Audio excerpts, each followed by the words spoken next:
Thank you for joining the Pro Team Challenge. I'm your host, Phil Kelly. We've got 3 more great action-packed white-tailed deer hunts for you today. We're going to start off in north central Alabama as I go after this great 14-point buck, and as you can tell, I get him.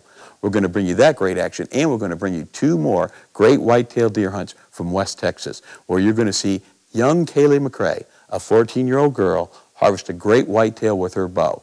Then you're going to see her dad, Jack McCrae, also harvest another great whitetail. So stay tuned as we go to Alabama, north central Alabama, after big bucks.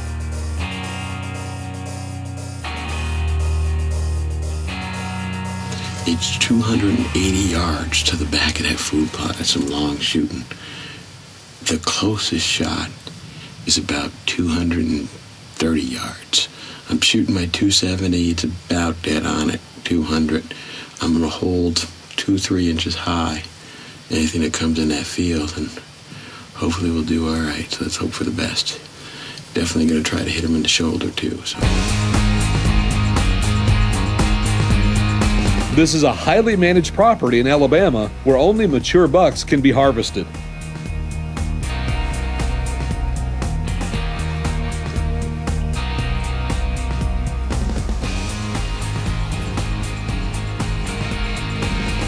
Phil spots this buck coming in to make some scrapes early in the evening.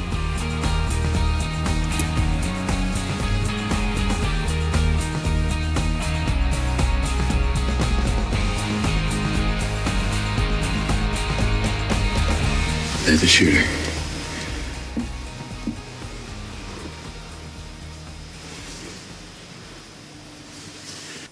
After making his scrapes, he then checks out the does.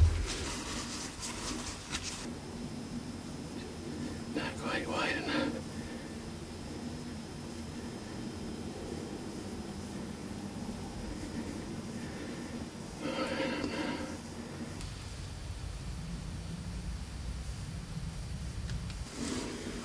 I don't want to get one too small.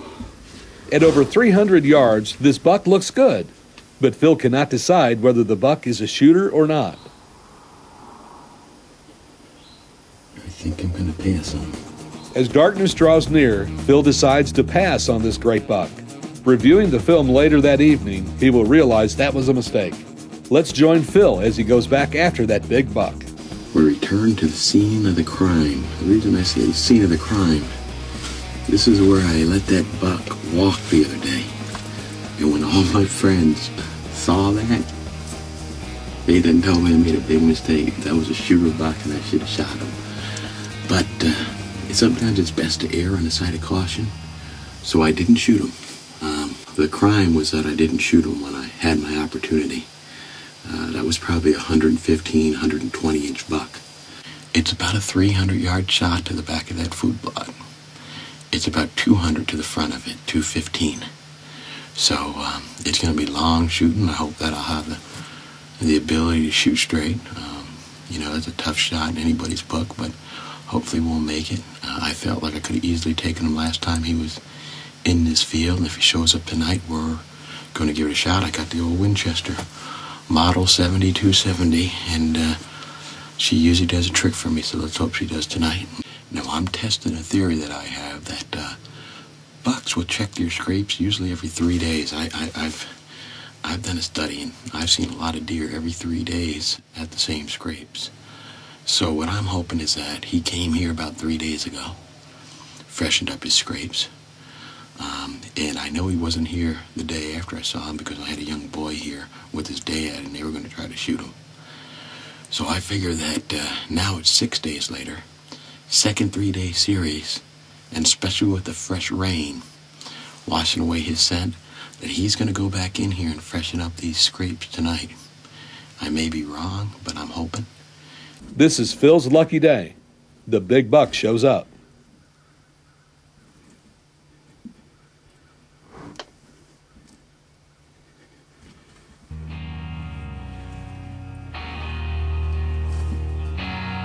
Phil gets ready for a 270-yard shot.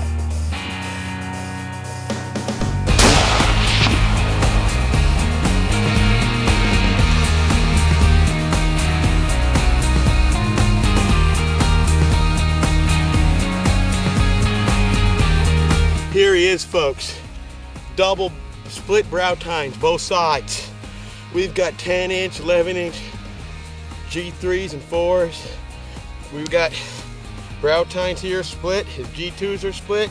He's got stickers everywhere. Let's count them. 1, 2, 3, 4, 5, 6, 7, 8, 9, 10, 11, 12, 13, 14 points, folks. He is a Mac Daddy.